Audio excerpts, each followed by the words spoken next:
Bhurkunda railway siding में जमीन को लेकर हुई विवाद। ग्रामीणों ने रेलवे प्रबंधन एवं धनंजय यादव पर लगाया जमीन हड़पने का आरोप। धनंजय यादव ने कहा, मामला रेल प्रबंधन और विरोध कर रहे लोगों के बीच का है, हमारा कोई लेना देना नहीं।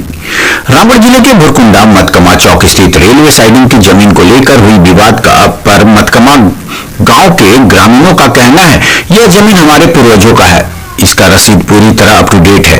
साइडिंग का कुछ हिस्सा लगभग 1.5 एकड़ जमीन हमारा भी है, जिसका रसीद कई वर्षों से कट रहा है, लेकिन हमारे गोतिया साइडिंग संचालक ग्रामीणों को अंधेरे में रखा और हम लोगों को बोला गया कि जमीन रेलवे में चला गया है। फिर हम लोगों ने जमीन की जांच कराया तो पता चला कि जमीन हमारे हिस्से में अभी भी पूर्वजों का ही है, जिसको लेकर आज हम सभी ग्रामीण सरकारी अमीन से जमीन का नापी करवा रहे थे। तभी रेलवे पुलिस और रेलवे के कुछ अधिकारी आकर हमारी जमीन को नापने से रोक रहे थे, जिसका आज हम लोगों ने विरोध किया। काफी नोकझोंक के बाद रेलवे पुलिस उक्त स्थल से वापस लौट गई। विरोध कर रहे लोगों का कहना है कि इस मामले को लेकर रेल प्रबंधन, जिला प्रशासन, अंचलाधिकारी को अवगत कराया जा चुका है। ग्रामीणों ने यह भी बताया कि रेलवे साइडिंग पूर्व में छोटे स्तर पर स्टार्ट हुआ, फिर पास रेलवे स्टेशन पर कोयला डंपिंग कर दिया गया, जिससे स्टेशन का अस्तित्व भी खत्म हो चुका है। उसके बाद पास के जितने भी रैयतों का जमीन है, उस पर भी कोयला डंपिंग कर कब्जा कर लिया गया है। रामगढ़ ब्यूरो मंसूर खान की रिपोर्ट। रेल के आसपास कोई भी जमीन अगर किसी भी पर्सन का है, अगर वो नपवाना चाहता है तो सीओ साहब के पास वो स्वेच्छापूर्वक आवेदन दे सकता है कि हमको अपना जमीन आइडेंटिफाई करना है। लेकिन क्या है कि सीओ साहब फिर उस रेफरेंस में जो है रेल को जिसका रहता है, स्टेट गवर्नमेंट के अगर बगल में जमीन है तो स्टेट गवर्नमेंट के अधिकारी को देता है कि भाई आपकी उपस्थिति में वहां मापी होगी। तो इस प्रकार का चिट्ठी जो है सीओ साहब की तरफ से कोई भी नहीं हमको मिला। इसी के कारण से जो है हमको यहाँ उपस्थित होना पड़ा। सीओ साहब से हमने बात किया, सीओ साहब ने कहा कि अगर नया आपको चिट्ठी मिला है तो हम दोबारा चिट्ठी देंगे आपको, उस डेट में नापी होगा। यही चीज आपको कैसे पता चला सर कि नापी यहाँ रैती जमीन है 1 एकड़ 42 जिसमें हम लोग 5 हिस्सेदारी हैं, 5 गोतिया, जिसमें से धनंजय यादव भी हम ही लोग का गोतिया है।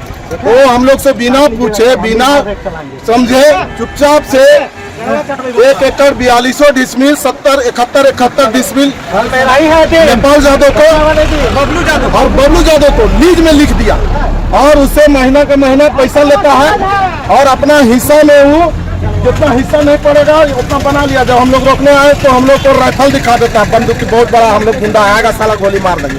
तब तक हम लोग को हम सोचा करेंगे इसके बारे में। तब हम लोग जाके आपस में 5 गोतिया फैसला लिए हैं। इस जमीन हम लोग का पता है, अपना बपोती जमीन है, आज भी उसका रसीद करता है 1 एकड़ 42 डिसमिल का। हाँ, अभी जब हम लोग नापी करने आए तो नेपाल यादव के द्वारा कुछ गुंडा तत्व के लोग को भेजा गया और अपना आईडी भी नहीं दिखाया। हम लोग पूछे कि आप कौन है, बोलता है रेलवे का अधिकारी। हमने आईडी दिखाइए, आप बिना आईडी के दिखाते हुए देखो अभी भाग रहा है, देख लीजिए आप लोग, भाग रहा है, देख लीजिए सामने भाग रहा है, वही पीलागंजी वाला है, देख लीजिए फोटो वाला। हाँ, नेपाल यादव से ही पैसा खाता है ये आदमी, वो पैसा खाता है नेपाल यादव और बबलू यादव से। और अभी जब हम लोग पकड़े आईडी दिखाइए तो कोई आईडी नहीं, और देखिए भाग गया।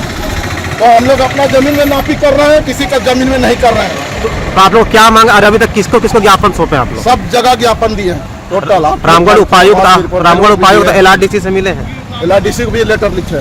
क्या सकारात्मक पहल कुछ किया गया प्रशासन अभी तक कुछ नहीं किया गया। कहीं कैसा है, हम लोग रेलवे से जवाब मांगे, क्या हम लोग का जमीन रेलवे में गया है, रेल तरफ से जवाब आया कि नहीं है। आप लोग ये खाता नंबर, ये प्लॉट नंबर कोई नहीं गया रेलवे में। आप लोग का अपना जमीन, आप लोग जमीन का रसीद काट रहा है यहीं पे जमीन दिखा देंगे आपको। जमीन आप लोग यहीं पे टोटल साइडिंग में ही जमीन है। बोला हम लोग को पूछे, जमीन में यहाँ रख के पूरा ले जा रहा हूँ। धनंजय यादव का करना है सर। क्या नाम है आपका? मेरा नाम श्री नारायण यादव।